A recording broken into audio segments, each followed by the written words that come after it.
Olá, boa noite. Boa noite. Papa Francisco afirma que avós são talentos a serem valorizados. E apresenta a figura bíblica de Judite como exemplo. Vaticano acompanha com preocupação a prisão de cardeal chinês em Hong Kong. Presidente Bolsonaro nomeia Adolfo Saxida novo ministro de Minas e Energia. Começa a valer resolução que define e regulamenta a telemedicina no país. Ministério da Saúde lança plano para erradicar a malária até 2035. Primeiro santo nascido no Brasil. Recordamos hoje os 15 anos da canonização de Santo Antônio de Santana Galvão. E veja o quanto é importante conscientizar a população a doar sangue durante todo o ano. O Canção Nova Notícias está começando.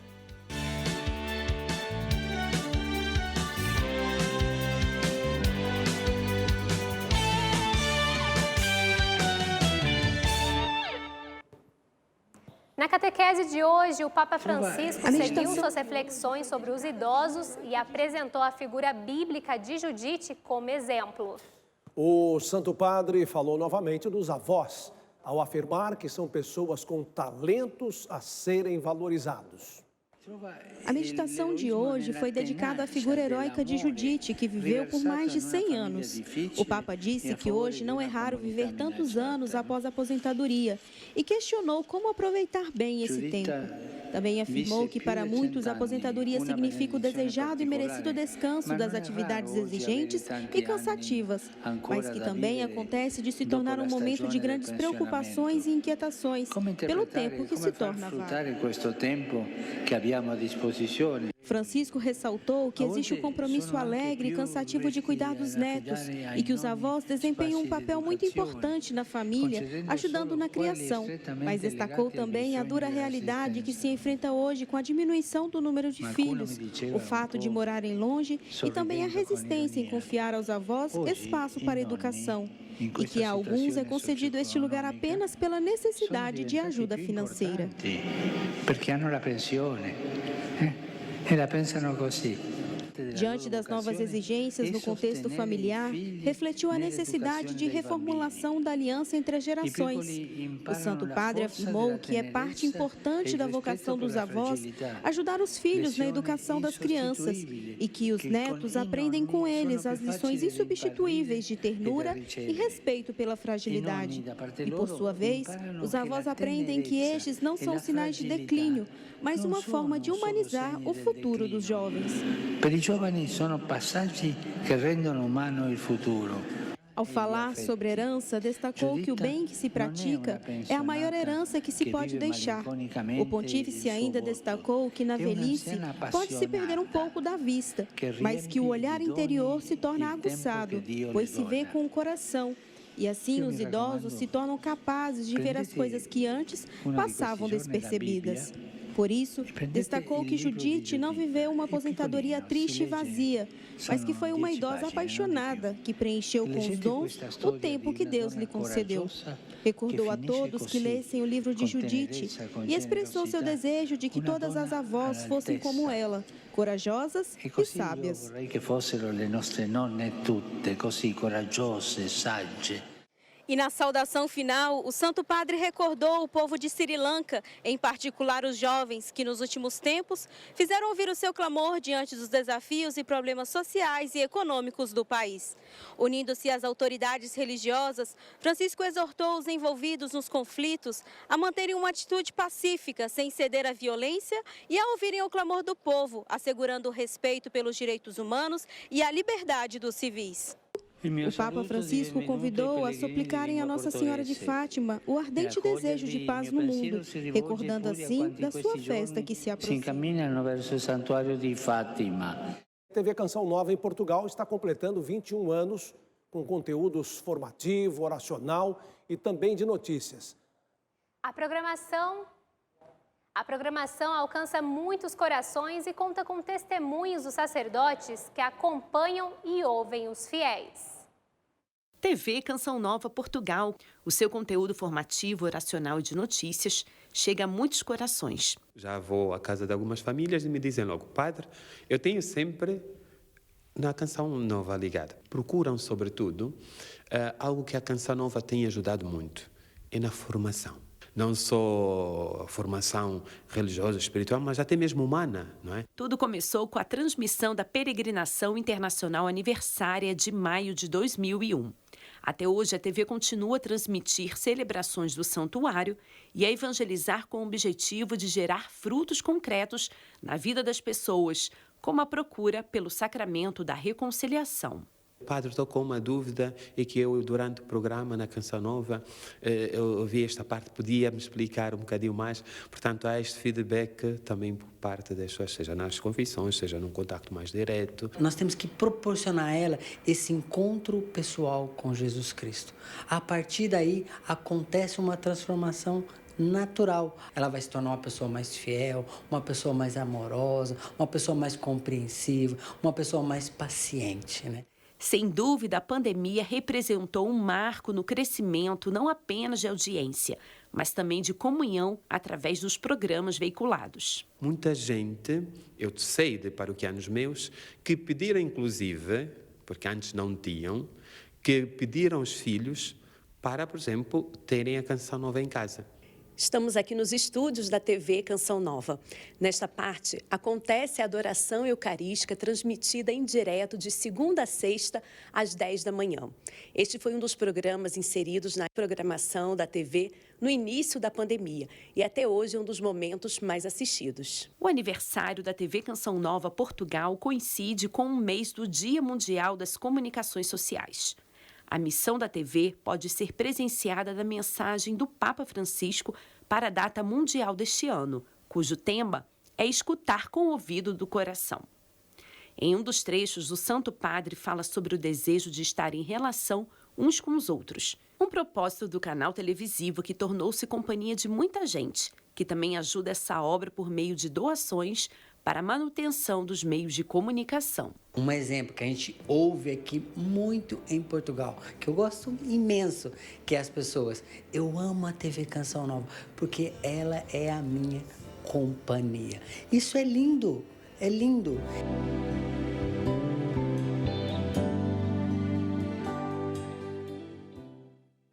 Que bonito ver esse trabalho que acontece em Portugal, né? Parabéns a todos os missionários que atuam em Portugal e se dedicam com entrega e abnegação à evangelização. Além de Portugal, as atividades missionárias da Canção Nova estão presentes em Roma, Terra Santa, França, Estados Unidos, Paraguai e Moçambique. Esta ação só é possível porque milhares de brasileiros ajudam a manter esta obra que transforma a vida de tanta gente. Vejam só, nós estamos com 36% de nossa meta na campanha do projeto Dai-me Almas desse mês. Conheça mais. Acesse clube.cançãonova.com e escolha a melhor forma de fazer a sua doação.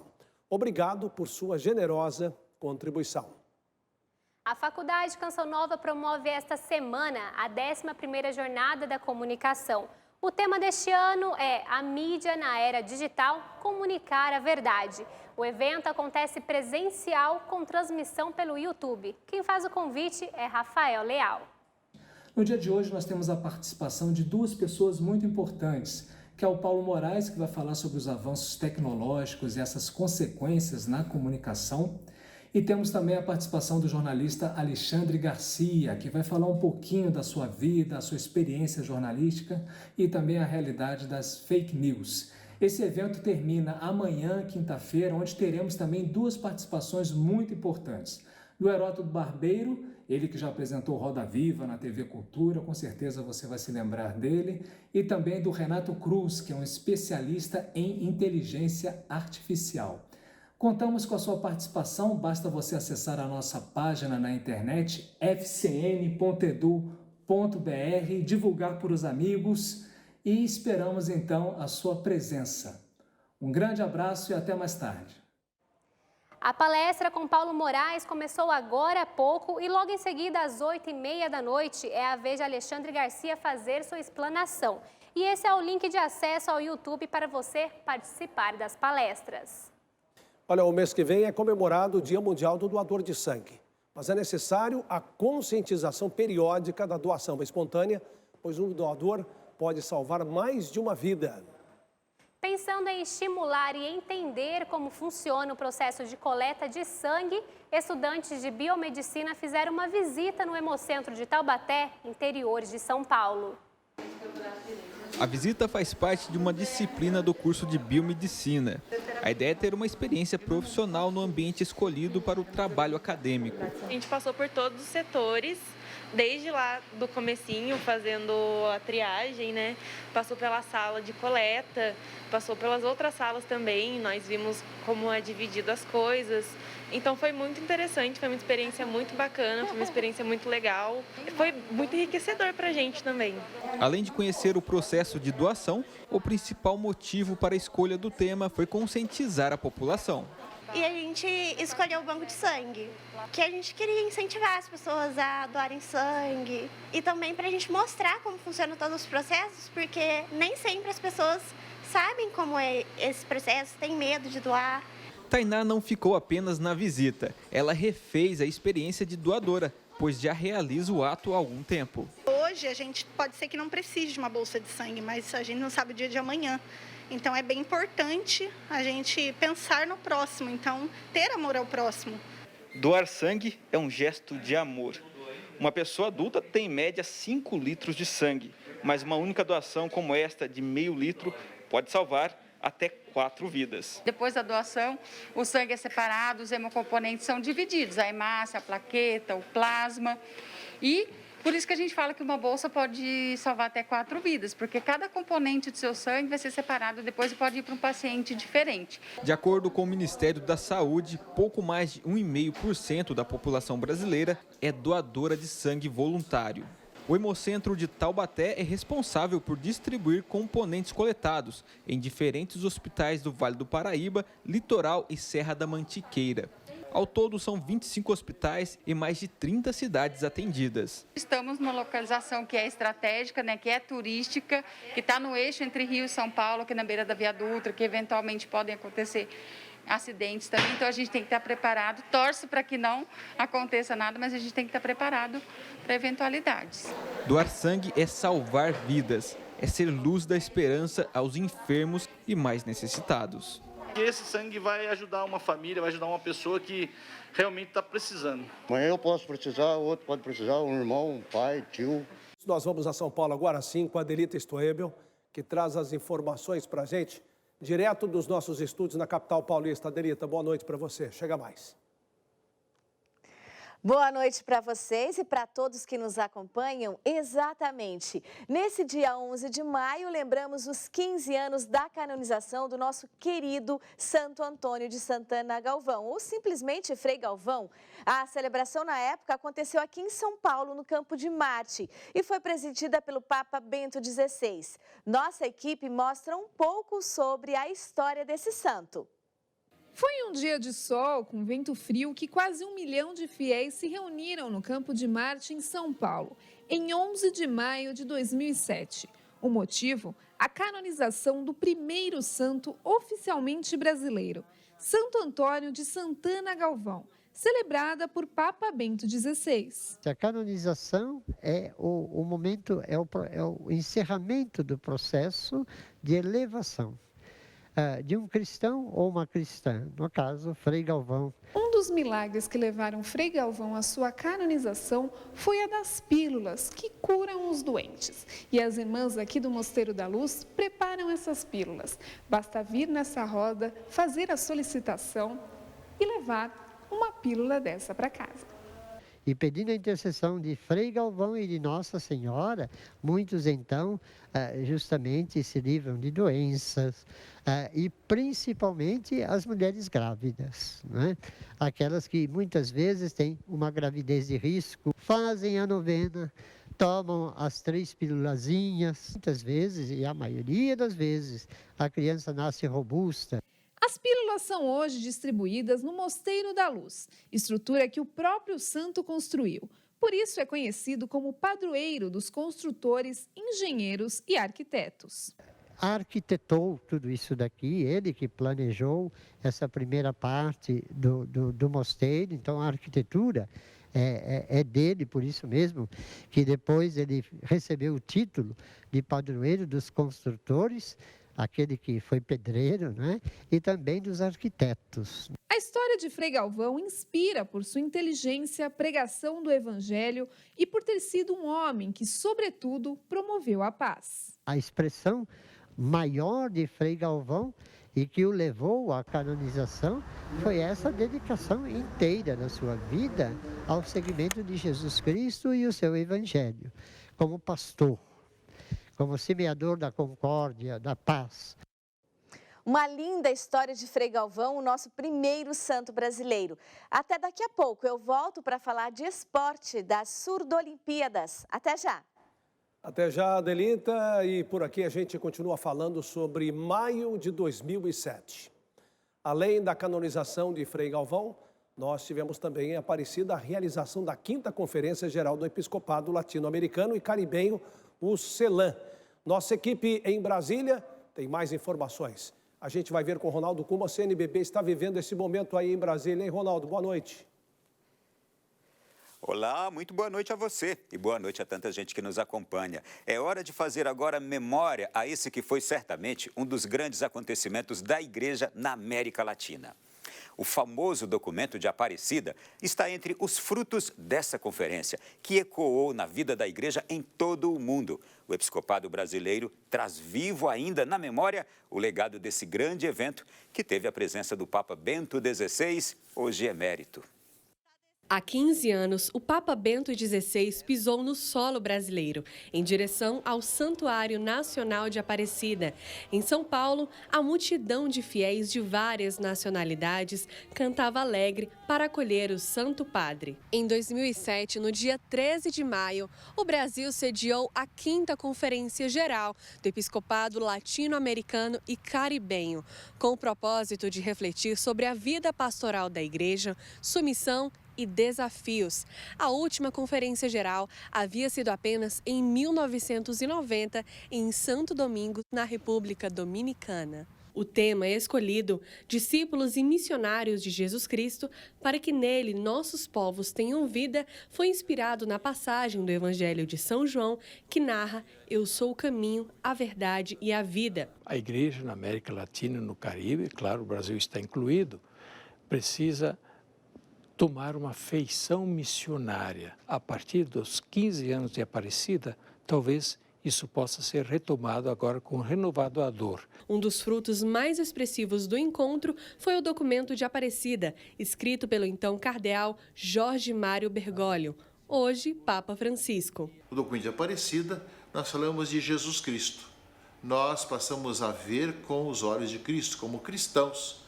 E esse é o nosso método, ou seja, nós somos cristãos e passamos a ver o mundo à luz do Evangelho. Para comemorar a data, a Conferência Nacional dos Bispos do Brasil, CNBB, preparou diversas atividades no Santuário Nacional de Aparecida, dando início amanhã com a inauguração do Espaço Memória. E um momento de oração vai recordar a recitação do terço, conduzida pelo Papa Bento XVI no altar central da Basílica da Padroeira do Brasil, além de seminários e Santa Missa. É um convite primeiro a revisitar o documento e até fazer uma avaliação de como a Igreja no Brasil, na América Latina e Caribe, tem sido, digamos assim, consonante com as propostas da Aparecida. Que o caminho percorrido nestes 15 anos da 5ª Conferência Geral nos ajude a despertar para as necessidades da Igreja e, por meio da missão, caminharmos juntos em direção a Deus. O presidente Jair Bolsonaro nomeou Adolfo Saxida novo ministro de Minas e Energia. O decreto com a exoneração de Bento Albuquerque foi publicado hoje no Diário Oficial da União. Adolfo Saxida é servidor de carreira do Instituto de Pesquisa Econômica Aplicada, o IPEA, chefe da Assessoria Especial de Assuntos Estratégicos do Ministério da Economia e é doutor em Economia pela UNB, com pós-doutorado pela Universidade do Alabama, nos Estados Unidos. Também é advogado e especialista em direito tributário. Adolfo Saxida pode estar diante do maior desafio de sua carreira, que é lidar com a preocupação do povo e do presidente diante da escalada no preço dos combustíveis. Os senadores aprovaram uma proposta de emenda à Constituição que aumenta de 65 para 70 anos a idade máxima para a escolha e nomeação de membros de tribunais superiores. Foi um ajuste na Constituição para adequar a legislação ao limite da idade para a aposentadoria compulsória de ministros do STF, tribunais superiores e do TCU, de 70 para 75 anos, alterada em 2015. A proposta segue agora para promulgação. Daqui a pouco a gente volta para falar sobre o plano de combate à malária lançado hoje pelo Ministério da Saúde. Estamos de volta com notícia internacional. O cardeal chinês Joseph Zen foi preso em Hong Kong. Em nota oficial, o Vaticano informou que a Santa Sé tomou conhecimento com preocupação da notícia da prisão do cardeal e acompanha com extrema atenção a evolução da situação. Nosso correspondente em Roma, Túlio Fonseca, traz mais informações. O bispo emérito de Hong Kong tem 90 anos de idade e é uma figura de prestígio no movimento democrático chinês. Joseph Zen foi preso pela polícia instituída pelo governo para zelar pela segurança nacional da China. Com ele foram presos outros defensores da democracia e também alguns jovens que protestavam em nome da liberdade. O cardeal salesiano foi detido na noite de ontem e a notícia foi divulgada pela mídia local do país. A acusação se baseia sobretudo pelo seu papel como administrador de um fundo de auxílio humanitário, que apoiou manifestantes pró-democracia no pagamento de suas taxas legais. Zen se afirma como defensor declarado dos direitos democráticos em Hong Kong e na China continental e participou com frequência de audiências nas quais políticos e ativistas favoráveis à democracia foram levados a julgamento sob a acusação de violar a Lei de Segurança Nacional. Segundo alguns jornais italianos, Joseph Zen estava há muito tempo na mira do governo chinês. Em janeiro deste ano, a imprensa pró-governo publicou 4 artigos acusando-o de incitar os estudantes a se revoltarem contra uma série de medidas governamentais. O cardeal também não é apreciado em Pequim por suas críticas ao controle do Partido Comunista sobre as comunidades religiosas. Ele condenou a remoção de cruzes do lado externo das igrejas na China e celebrou missas ao longo dos anos em memória dos mártires chineses massacrados pelas autoridades por exigirem liberdade e democracia. Em 2020, centenas de manifestantes pró-democracia entraram em autoexílio no exterior devido à Lei de Segurança Nacional chinesa. Porém, o cardeal Zen decidiu continuar no país para encorajar os detentos sem temer que ele também acabasse nas mãos da polícia, que agora o detém para interrogatório. De Roma, Túlio Fonseca para o Canção Nova Notícias. A gente volta a Brasília para falar de um projeto aprovado na Câmara dos Deputados nesta terça-feira que reforça a inclusão do símbolo do autismo em placas que sinalizam acesso prioritário. Ronaldo, é com você. Pois é, essa medida torna obrigatória a inclusão do símbolo mundial de conscientização do espectro autista para identificar a prioridade das pessoas com essa condição em serviços e transportes. A proposta segue agora para o Senado. A relatora do projeto, deputada professora Dorinha Seabra, considera a aprovação mais um passo dado em direção ao bem-estar dessa faixa da população. O Centro de Controle de Doenças dos Estados Unidos, o CDC, estima que existam hoje um caso de autismo a cada 110 pessoas. No Brasil, portanto, a estimativa é de que existam 2 milhões de autistas em meio aos seus 200 milhões de habitantes. E a gente vai falar agora de uma doença que já ultrapassou 200 milhões de casos em todo o mundo. A região norte do país concentra o maior número de diagnósticos aqui no Brasil.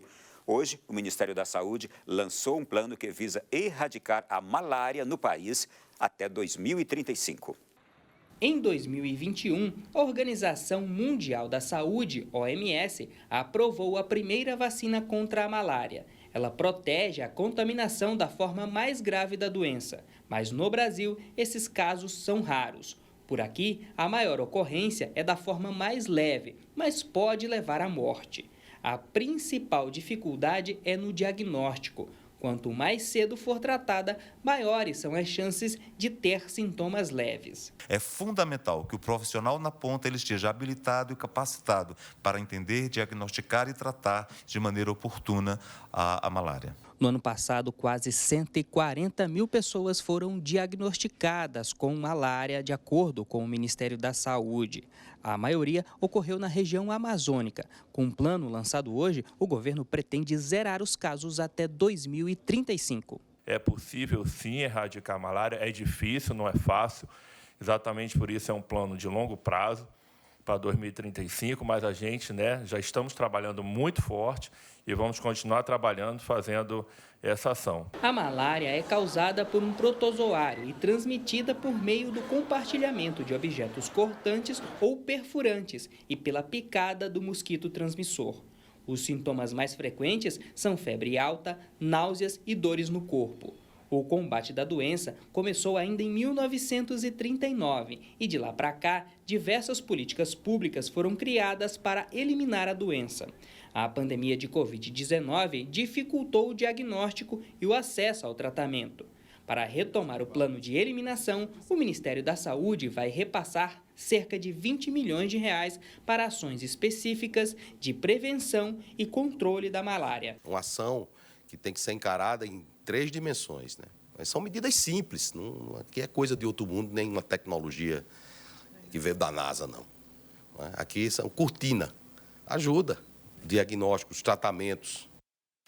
Nós ficamos por aqui e seguimos agora com a previsão do tempo. Parece que vem ventos fortes para o litoral no Rio Grande do Sul. É isso mesmo que vai acontecer, Yara? Boa noite. Boa noite, Ronaldo. Obrigada. E é isso mesmo. O ciclone extratropical que atuava no oceano com ventos fortes deixa novamente o mar agitado do litoral do Rio Grande do Sul ao litoral sul de Santa Catarina. Até sexta-feira, a agitação marítima pode chegar ao litoral do Rio de Janeiro com alerta de ressaca.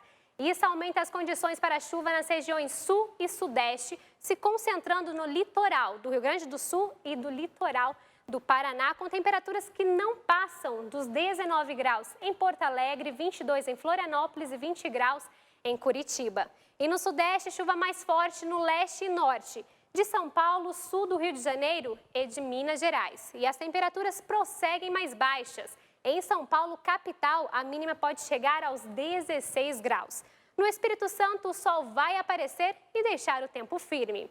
Assim como em grande parte do Mato Grosso e no centro-norte de Goiás. No Distrito Federal e centro-sul de Mato Grosso do Sul também não chove, mas a quinta-feira pode ficar nublada. E com chuva de forma isolada no leste do Mato Grosso, norte do Mato Grosso do Sul e sul de Goiás. E por fim, vamos conferir as regiões do topo do mapa. No norte e no nordeste chove por essas áreas em azul, sendo mais forte no norte e oeste do Amazonas, no sul de Roraima, no Acre, Amapá e no Pará. E lá no Nordeste, principalmente nas capitais, São Luís, Natal, João Pessoa e Fortaleza. Nessas áreas, em amarelo no mapa, sol e muito calor.